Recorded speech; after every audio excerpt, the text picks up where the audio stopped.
So hey guys, my name is Artam और आज हम सॉल्व करने वाले हैं आज का daily LeetCode problem which is problem number 1143 longest common subsequence. So in this problem we are given with two strings text1 and text2 and we have to return the length of their longest common subsequence if any. If there is no common subsequence we have to return 0 as the answer. So let's first understand the problem. So before jumping to the problem you have to first understand the difference between a subsequence and a substring. Let us consider a string ABCD. A subsequence of string S can be formed by dropping some characters and taking some characters. For example, A can be a subsequence of S, AB can be a subsequence of S, AC can be a subsequence of S. Similarly, ACD, ABD can be subsequences of S. In subsequence, order is maintained, but there is no contiguity. For example, ACD is not contiguous, still it is a subsequence of S. Whereas in a substring, we have to maintain order as well as contiguity. Hence A can be a substring, AB can be a substring, ABC can be a substring, but if you take ACD like here, ACD cannot be a substring here. So this was the basic difference between a subsequence and a substring. Now let's come to the question.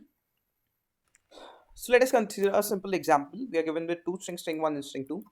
So basic approach that would first come in our mind would be of n square, just keep two pointers, एक pointer I यहाँ रखा, एक pointer j यहाँ रखा, and we'll keep on matching this.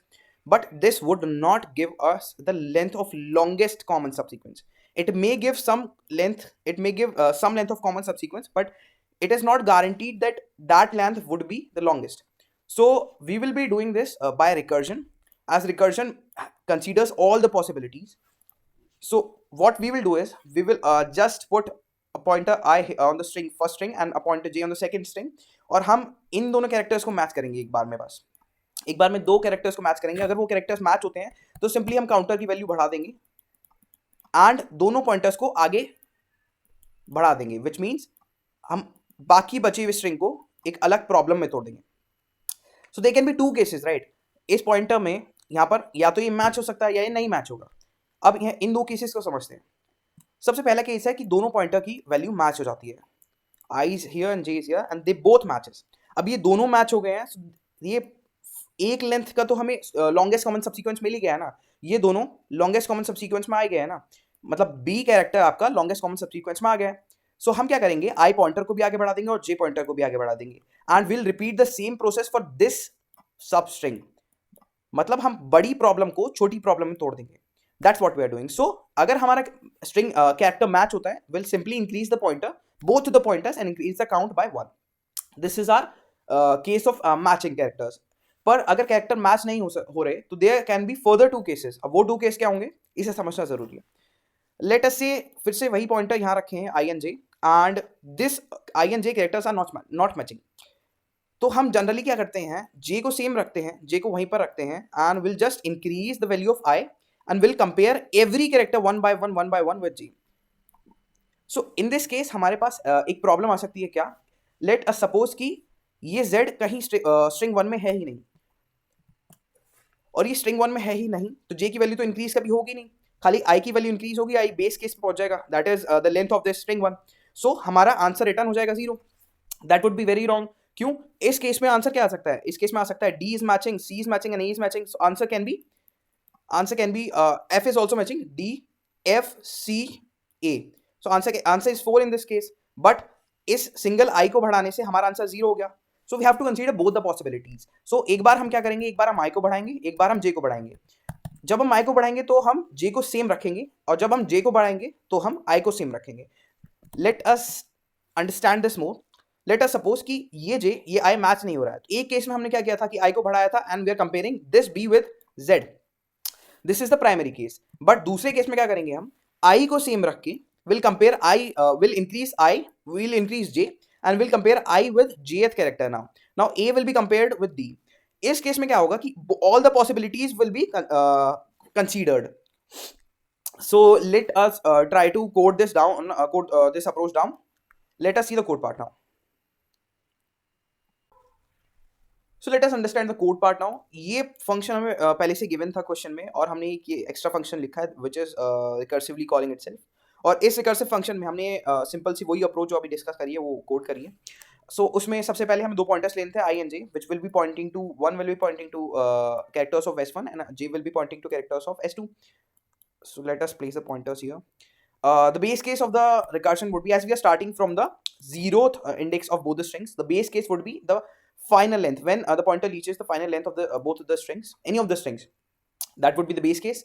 We have to return from there. So we will be returning 0 as we have to return an integer. So हमारे पास आगे जो दो केस थे उनको हमने कोड किया है. First was matching. अगर मैच हो जाता है विच मीन्स S1 का ith कैरेक्टर S2 के jth कैरेक्टर से मैच हो जाता है, we'll just increase the value of ing. We have increased the value of ing and we'll increase the counter. So here is the increase counter. हमने एक value increase कर दी है return करने के लिए, एक वैल्यू इंक्रीज कर दी है which means that एक कैरेक्टर मैच हो गया है. And we have further called the function fun for the rest of the part. तो हमने बचे हुए स्ट्रिंग के लिए फंक्शन कॉल कर दिया है bye increasing the value of ing. ये हमारा सिंपल से केस हो गया मैच के केस में.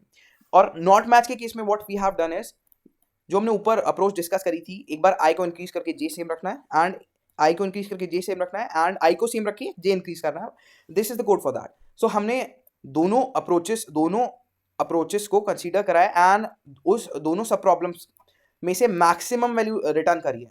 Why we are returning maximum value is इसका सिंपल रीजन यही है कि हमें लॉन्गेस्ट सबसीक्वेंस फाइंड करना है, नॉट एनी सबसीक्वेंस.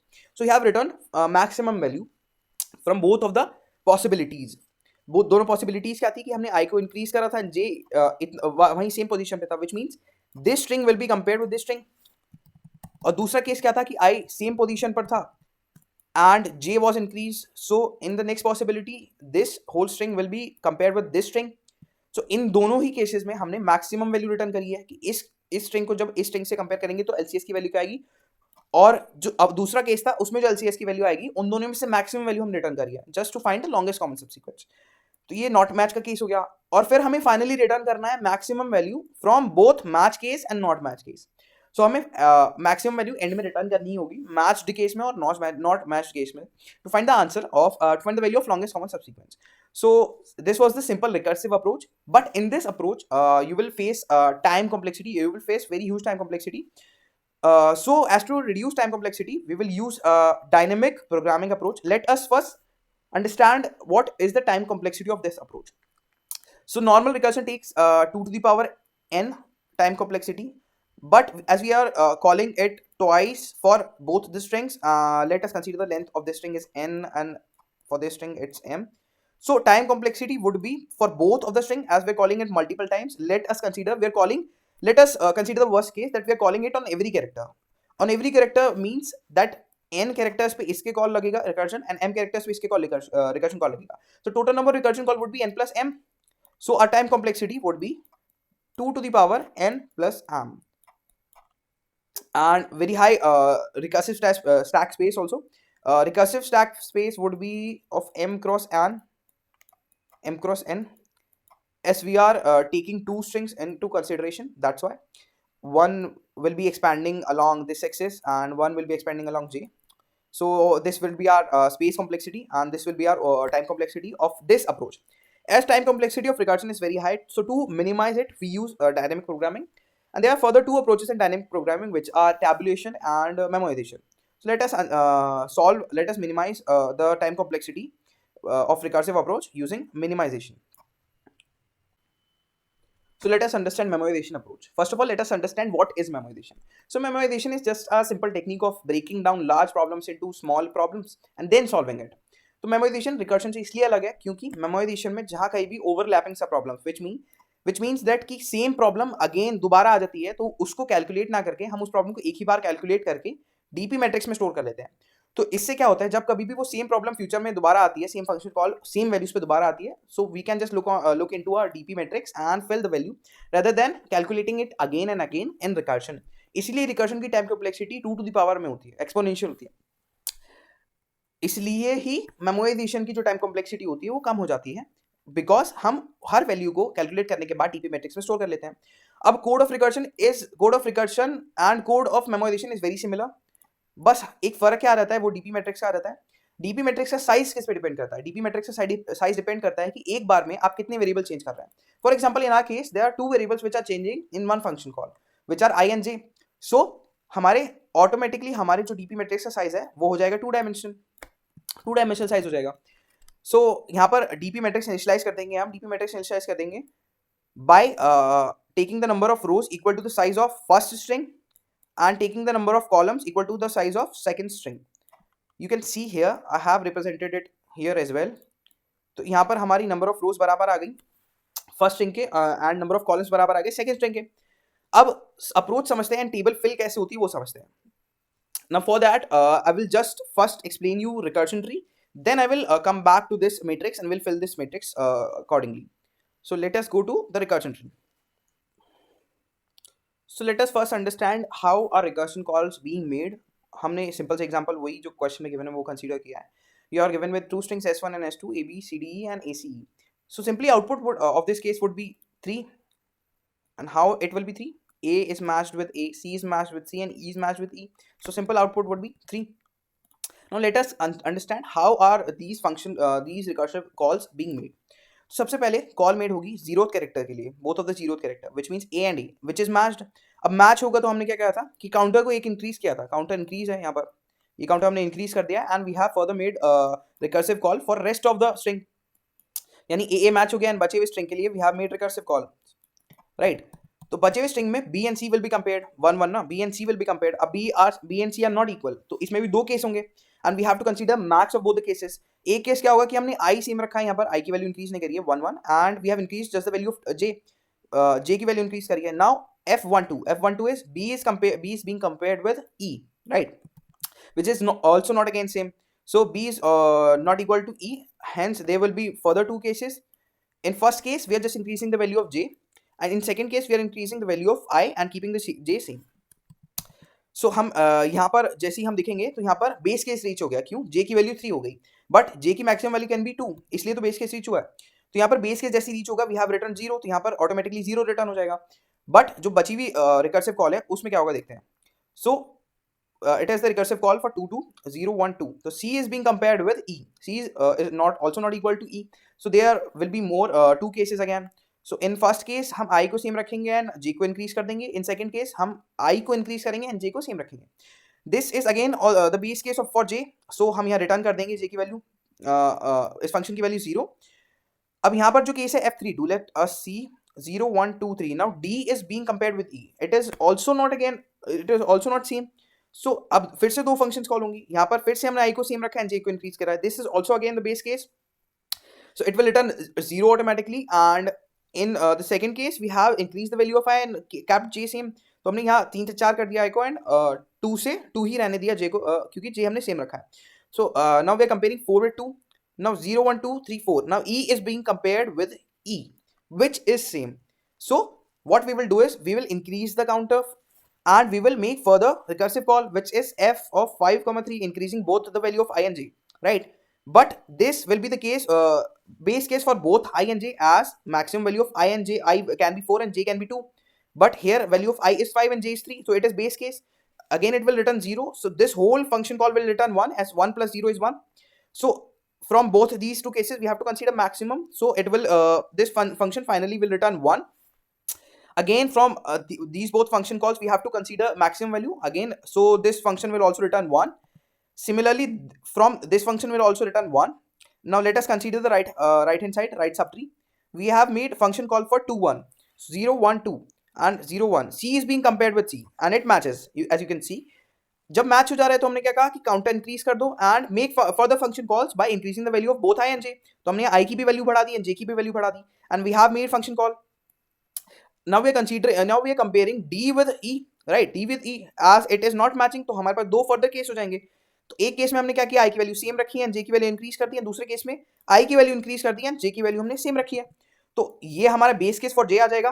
तो हम ऑटोमेटिकली यहाँ पर 0 रिटर्न कर देंगे और यहाँ पर हम कंपेयर करेंगे 0 1 2 3 4. Now this 4 is compared, this e is compared being compared with this e which is again matching. so what we will do is we will increase the counter by 1 and we will make further function call.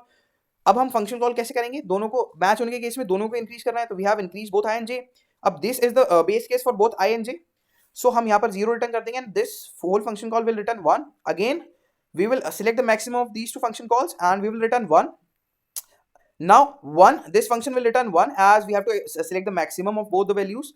so this whole function again will return 1 plus 1 2 and this complete function will be returning 2, right. This complete function will be returning to this function called f11, right. this f11 will get 2 as the answer, as maximum of 2 and 1 is 2, so it will receive 2 as the answer. Now final output, this function call will receive as 1 plus 2 3 as the answer, which is the output, which is the final answer for this case. So this is the recursive call. This is how the recursive call are being made. Now let us consider कि यहाँ पर memoization कैसे time complexity minimize करेगा. Now let us get the feel of memoization as how it actually reduces the time complexity by storing the values in DP matrix. सबसे पहली बात आपको DP matrix बनाते हुए ये ध्यान रखना है कि आपको इनिशियलाइज करना है उसे, और इनिशियलाइज हम इस केस में -1 से इसलिए कर रहे हैं क्यों, इंटीजर की हमारे जो आंसर आउटपुट की वैल्यू है वो नेगेटिव कभी भी नहीं होगी, क्योंकि हमें length of common subsequence return करनी है which can be 0 and greater than 0 only, तो इसलिए हम इनिशियलाइज करेंगे -1 से इस केस में.